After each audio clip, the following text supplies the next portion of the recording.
السلام علیکم دوستو، الاسلام ٹی وی کی نئی ویڈیو میں سب دوستوں کو السلام علیکم۔ ویڈیو میں آگے بڑھنے سے پہلے سب دوستوں سے گزارش ہے کہ ہمارے چینل کو سبسکرائب کر دیں اور ویڈیو پسند آئے تو اس کو لائک اور شیئر کریں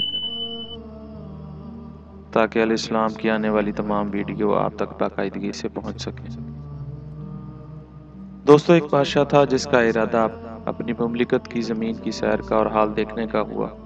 اس کے لیے اس نے شاہانہ جوڑا منگوایا۔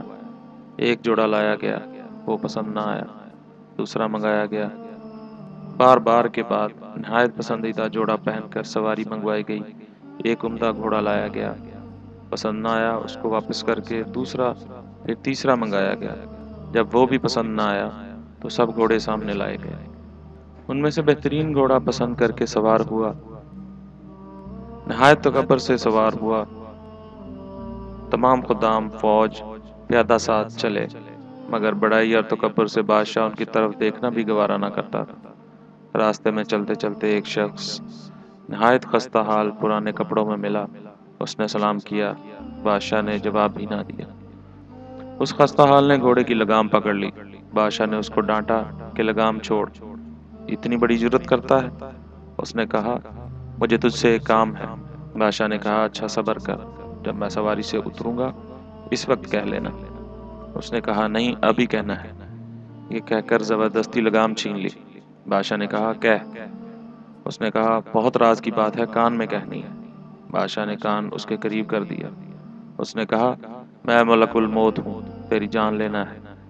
یہ سن کر بادشاہ کا چہرہ فک ہو گیا اور زبان لڑکھڑا گئی۔ پھر کہنے لگا، اچھا مجھے اتنی مہلت دے دے کہ میں گھر جا کر کچھ اپنے سامان کا انتظام کر سکوں، گھر والوں سے مل سکوں۔ فرشتہ نے کہا، بالکل مہلت نہیں ہے، اب تو اپنے گھر والوں کو اور سامان کو کبھی نہیں دیکھے گا۔ یہ کہہ کر اس کی روح قبض کر لی اور گھوڑے پر سے لکڑی کی طرح نیچے گر گیا۔ اس کے بعد وہ فرشتہ یعنی کہ ملک الموت ایک نیک مسلمان کے پاس گیا، اور وہ نیک بندہ بھی کہیں سفر میں جا رہا تھا۔ اس کو جا کر سلام کیا۔ اس نے وعلیکم السلام کہا۔ اس نے کہا، مجھے تیرے کان میں ایک بات کہنی ہے۔ اس نے کہا، کہو۔ اس نے کان میں کہا، میں ملک الموت ہوں۔ اس نے کہا، بہت اچھا کیا آئے، بڑا مبارک ہے ایسے شخص کا آنا جس کا فراق بہت طویل ہو گیا تھا۔ مجھ سے جتنے آدمی دور ہیں ان میں سے کسی سے بھی ملاقات کا اتنا اشتیاق نہ تھا جتنا تمہاری ملاقات کا۔ فرشتے نے کہا کہ تم جو اس کام کے لیے گھر سے نکلے ہو اس کو جلدی پورا کر لو۔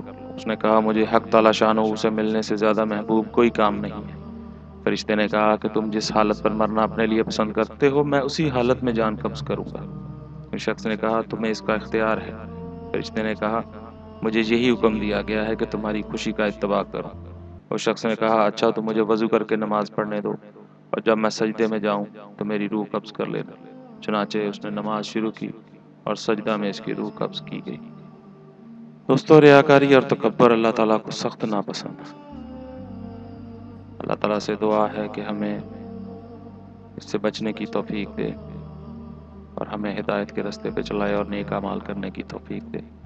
آمین ثم آمین۔ جزاکم اللہ خیر۔